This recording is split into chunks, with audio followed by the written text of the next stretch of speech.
4 relatos de suspenso. Relato número 1.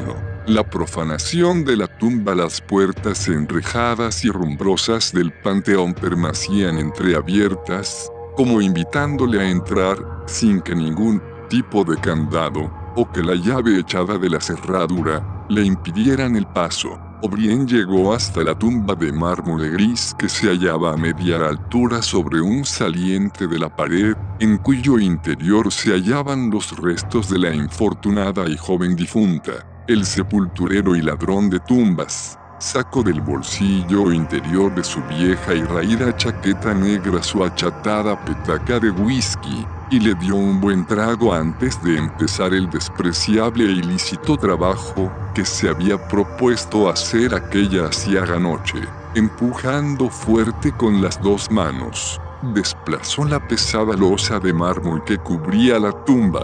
Después, alumbrado por su linterna, aplicó sobre las juntas del ataúd la afilada punta de la palanca de hierro, e hizo fuerza hasta que los cierres de seguridad del féretro se rompieron y saltaron, dejando libre la tapadera que cubría el cuerpo muerto. Unos segundos más tarde levantó con las manos desnudas la tapa de madera, para contemplar a sus anchas las valiosas joyas que portaba el cadáver de la bella y joven difunta. Una cadena de oro de la que colgaba una cruz egipcia sobre su níveo pecho, y un anillo, también de oro, que llevaba insertado en el dedo corazón de su mano derecha, sobre el que había engarzada una preciosa esmeralda, hicieron brillar de codicia los ojos saltones y oscuros del profanador de tumbas. El viejo enterrador no pudo por menos dejar de sorprenderse por el excelente estado de conservación que presentaba el cadáver de la difunta, aunque eso,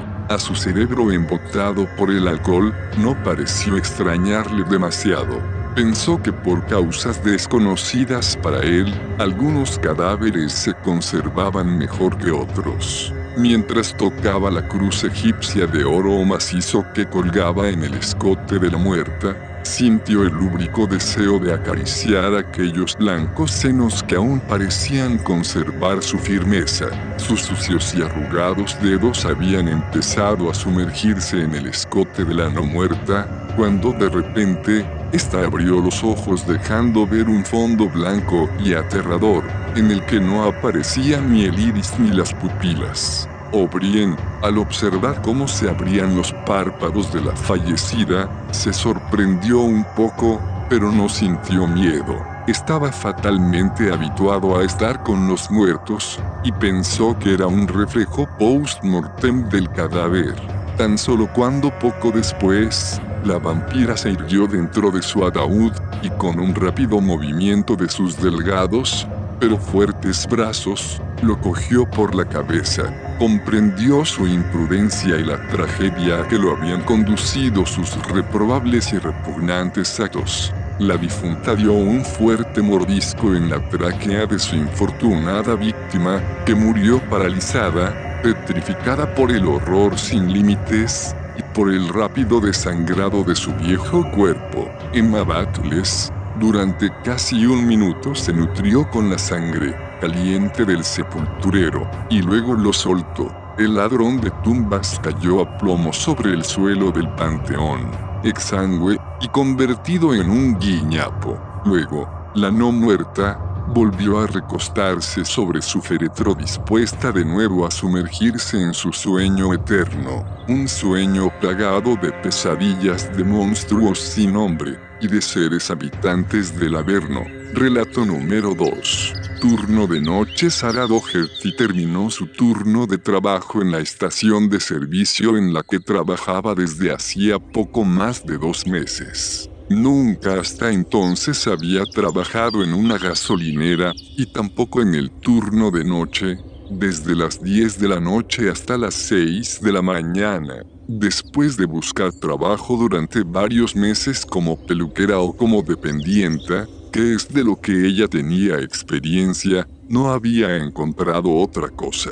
Pero no se quejaba, estaba contenta con tener un nuevo trabajo. Además, el turno de noche solía ser muy tranquilo, excepto cuando le tocaba trabajar los viernes o los sábados por la noche. Normalmente libraba 2 días a la semana, pero estos no eran fijos sino que iban variando. A finales de mes, siempre les daban a los empleados una hoja para el mes siguiente, en la que figuraban qué días tenían que trabajar, los turnos y los días de descanso. Aquella noche del jueves salió a las 6 de la madrugada del trabajo, cuando 2 nuevos compañeros fueron a relevarla a ella y a su compañero de aquella semana, John Darrow. Eran las 6:20 cuando llegó a la puerta de su casa. Le extrañó encontrarla entreabierta. Eddie, su marido, nunca había sido un hombre descuidado,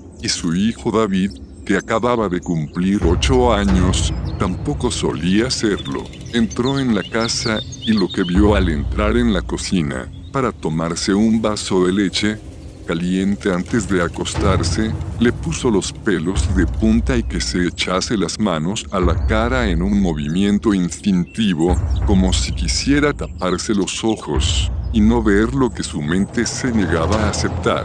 Había varios cacharros y utensilios tirados por la cocina, y los cuerpos inertes de su marido y de su hijo yacían sobre un gran charco de sangre en el suelo. Sarah se quedó tan paralizada por el terror que ni siquiera fue capaz de gritar, ni de articular palabra. Le pareció que aquello no podía ser real, que tan solo era un mal sueño, una pesadilla.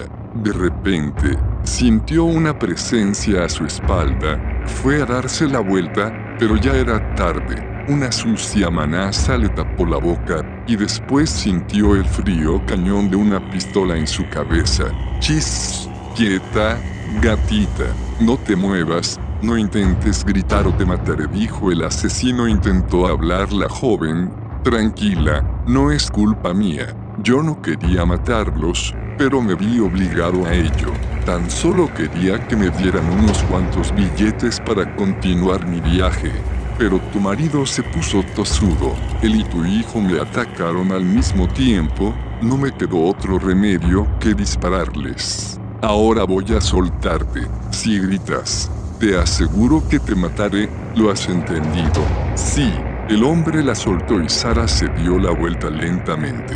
Ante ella había un hombretón alto y corpulento, con aspecto de presidiario o delincuente. Llevaba barba de varios días. Su ropa estaba arrugada y sucia, y sus largos cabellos grasientos estaban sucios y despeinados. Su lúbrica mirada y su sonrisa torcida no dejaban lugar a dudas sobre sus aviesas intenciones. Oye, sabes que no estás nada mal. Tal vez podríamos divertirnos tú y yo un rato antes de marcharme. Sarah, con una extraña mezcla de miedo, asco y de odio por el brutal asesinato de su marido y de su hijo, hizo acopio de valor y le pegó una fortísima patada en la entrepierna.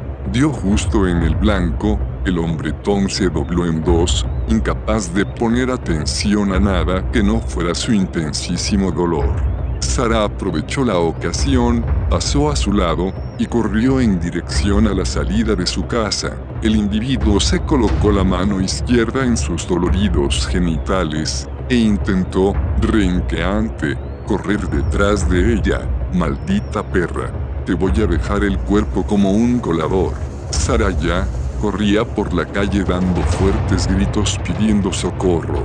En varias casas vecinas se encendieron las luces de los dormitorios. El ladrón y asesino corrió cojeando detrás de ella, y efectuó 2 disparos sin acertar en su objetivo. Sarah se ocultó detrás de una camioneta, mientras el delincuente disparó de nuevo. Unos segundos después se escuchó el ulular de las sirenas de varios coches de policía que se acercaban velozmente. El corpulento hombretón por unos segundos no supo qué hacer, corrió en otra dirección intentando escapar, pero ya era demasiado tarde. Estaba rodeado por 3 coches patrulla. Cuando se vio acorralado, disparó las últimas balas que le quedaban contra la luna delantera de uno de los vehículos, que saltó en 1000 pedazos. Los agentes de policía no se lo pensaron y dispararon sobre el agresor, que pronto cayó al suelo atravesado por 7 balazos,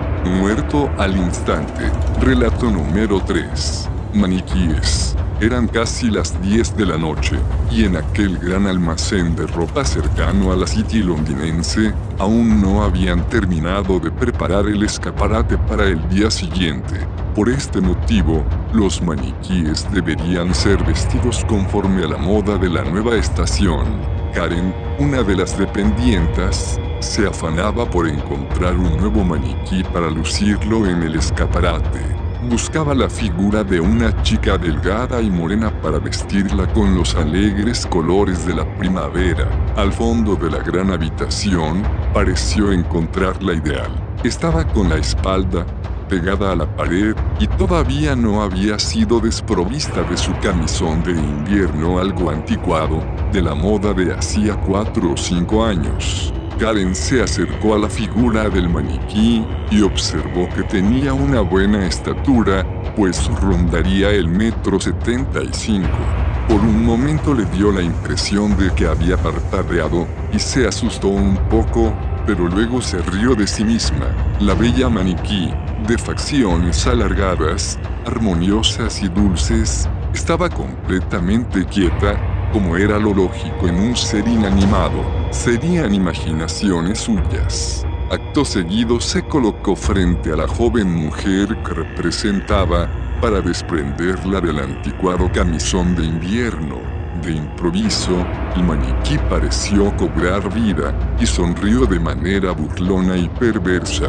La joven dependiente del almacén de ropa se quedó paralizada por el terror y no pudo hacer nada cuando la aterradora aparición la sujetó fuertemente por los brazos y le mordió con inusitada ferocidad en el cuello, desgarrándole la tráquea, como si se tratase de un animal salvaje. Emma Bat le succionó la sangre, que le daba la vida, con ansiedad y placer inusitado. Estaba sedienta, pues llevaba más de una semana sin alimentarse. Después de algunos minutos durante los que sujetaba férreamente a su infortunada víctima, la cual sufría los violentos estertores de la atroz y terrible muerte, y que había perdido por completo y en escasos segundos la voluntad y la cordura, dejó el joven cuerpo de la dependienta totalmente exangüe, sin una sola gota de sangre, para seguir manteniendo su terrible y lúgubre existencia.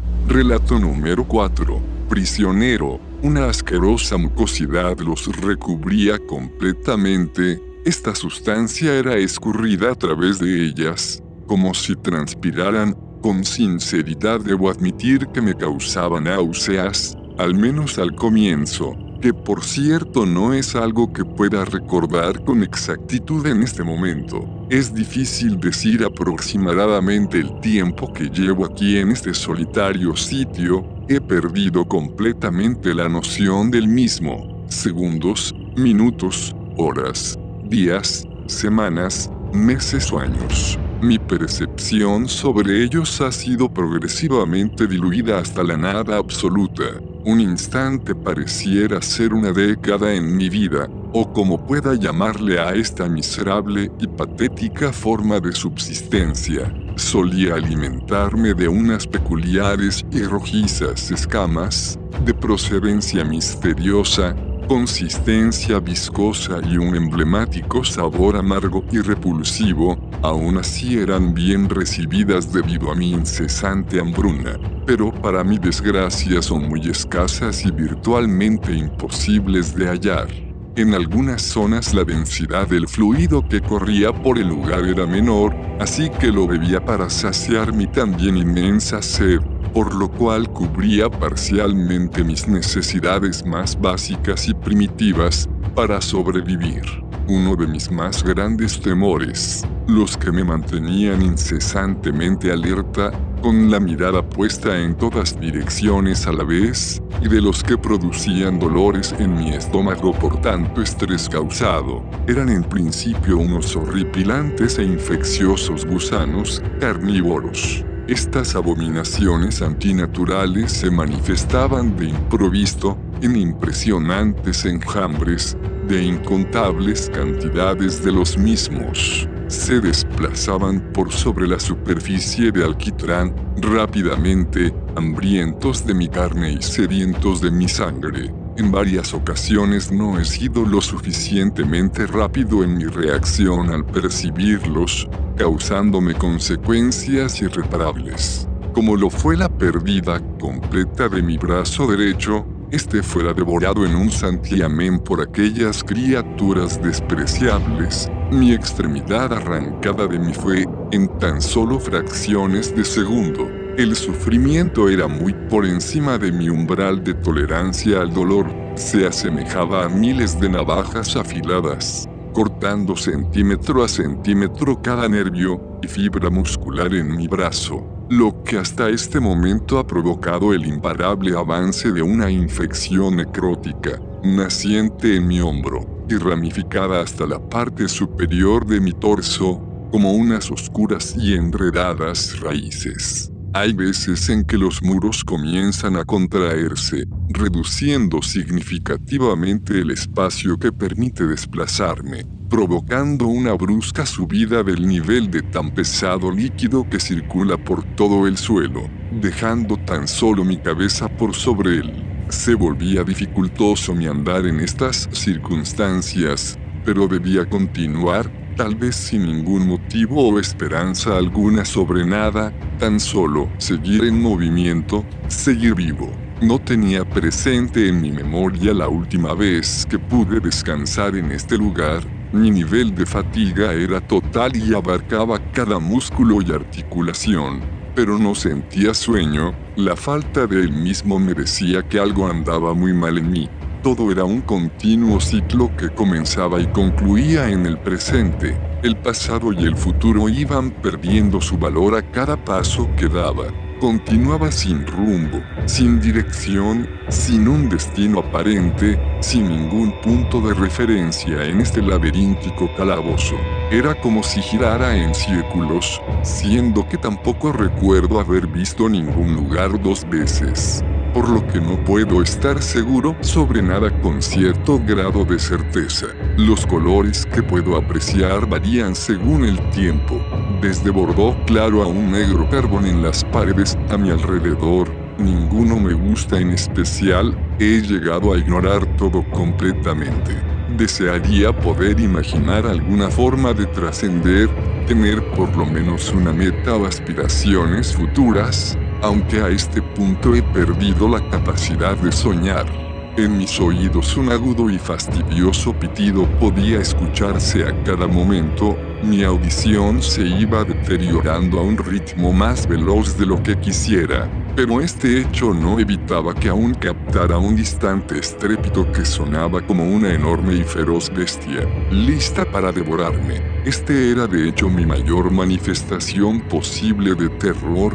Me producía una total parálisis del solo pensarlo. Solo podía oírla, no asimismo verla, al menos era lo que había podido percibir, pero a veces a modo de rápidas y cambiantes imágenes mentales, podía ver como mi perseguidor incansable lograba atraparme y destrozarme por completo, arrancando cada pedazo de carne de mis huesos. Aunque puedo, en breves y delirantes reflexiones, llegar a desear ese momento que temía, ya que la muerte sería una bendición en mi condición lamentable y carente de sentido alguno. Me encontraba perdido y abatido cuando mis ojos lograron ver a lo lejos una especie de túnel, del cual provenía un pequeño haz de luz. Al acercarme, un poderoso resplandor me iluminaba. Podía sentir la tierra seca bajo mis pies. Era una sensación tan reconfortante. Mi alma parecía volver a mi cuerpo, llenándome de una inquebrantable fuerza para avanzar a través de él. Una extraña vibración recorrió mi columna vertebral, de principio a fin, y algo similar a una agitada respiración sentí escuchar, pero ya no tenía miedo alguno, y ignoré cualquier presentimiento o energía negativa que me invadía en ese momento, y me decidí a llegar al fin de todo esto. Mientras seguía caminando me sentía más cerca de alcanzar mi tan ansiada libertad, una palabra que había dejado de tener sentido para mí, algo que ya creía inalcanzable. Lleno de incertidumbre a lo que estaba por venir, me detuve, tomé aire lenta y profundamente, crucé los dedos de mi mano, la única que me quedaba, cerré mis ojos por unos segundos antes de llegar hasta el final. Comencé a abrirlos lentamente, tomé valor y di los últimos pasos para encontrar la tan esperada salida. No podía ni siquiera creerlo. Aire limpio y fresco rozaba mi avejentado rostro en forma de caricias. Todo era tan hermoso que no parecía real. La resplandeciente luz solar, el vasto cielo azul, un bello paisaje a la vista. Me sentía pleno y liberado de aquel desolado sitio que me había robado la libertad, la fe en mí mismo, la esperanza en el futuro, la esencia de mi vida. De pronto pude sentir en medio de tanta felicidad, como me elevaba por los cielos, como flotando, era una mágica sensación envidiable, un placer incomparable con algo terrenal, iba mucho más allá de lo humano, era más algo divino. Miré hacia atrás, donde me quedé increíblemente sorprendido, así tanto como angustiado. Mi parte física se encontraba detrás de mí, seguía en aquel tormentoso sitio. Tristemente nunca logré salir de allí. Mientras mi cuerpo caía abatido al suelo, pude apreciar, desgraciadamente como un fantasmagórico engendro, desvisceraba mi ahora destrozado y frío cadáver. Ni siquiera mi ser corpóreo pudo salir jamás de su prisión, y ya nunca podrá ser. Tal parece que no pertenezco a ese mundo, al que por unos tan felices instantes creí sentí pertenecer. Viví prisionero, en soledad, cautivo, desolado, con una opresión infinita a mi desvariante conciencia, drenado y sometido a mi aparentemente merecida miseria. Será un castigo de los dioses que me crearon, un arbitrario designio de estos hacia mí, pero al menos, como una luz en medio de un mar interminable de sombras, un último consuelo. Para lo que parecía inconsolable, el simple hecho de que morí, pero habiendo probado al fin, por primera y última vez, el dulce aroma de la libertad.